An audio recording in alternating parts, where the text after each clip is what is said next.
आज म मेरो सासुमुवा केशरी खरेलज्यू र हजुरहरू सबैलाई समर्पण गर्दै एउटा कविता वाचन गर्दैछु।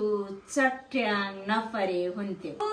ओर्लन नपाउँदै आकाशमा उही उस्तै पत्र पत्र परेका बादलहरू, खोइ कसरी नियालो र सान्नानी जुनका कान्तिमय किरणहरू, खोइ कसरी नियालो र सान्नानी जुनका कान्तिमय किरणहरू।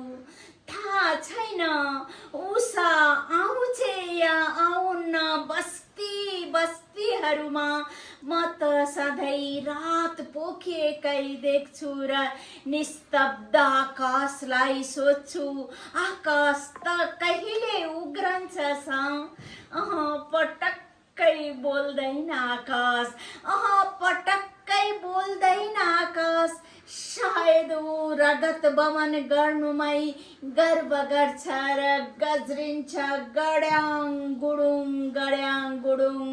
म भयातुर हुँदै सोच्छु, अहो हामी उभिएको धरातलमा अब त चट्याङ नपरे हुन्थ्यो।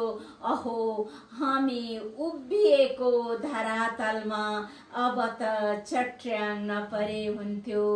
अब त चट्याङ नपरे हुन्थ्यो। हस्, धन्यवाद।